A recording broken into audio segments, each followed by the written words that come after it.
Vallahi insan tabii nereden başlayacağını bilmiyor.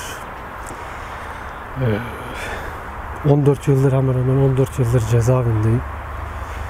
Bugün tahliye oldum. Tabii hem üzünlüyüm hem sevinçliyim. Tabii sevincim tahliye olmak, üzülmem de yoldaşlarımı, arkadaşlarımı orada bırakıp tahliye olmaktı. Umarım en kısa zamanda başta önderlik olmak üzere en kısa zamanda tüm cezaevindeki yoldaşlar tahliye olup özgürlüğüne kavuşup onları karşılamaktır. Çok güzel bir duygudur. En azından insan tahliye oluyor.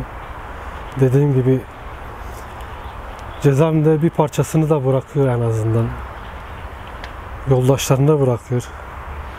Unutmak da mümkün de değil zaten.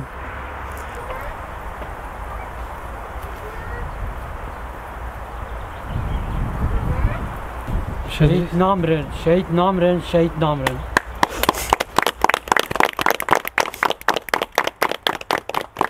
Şehide azadiye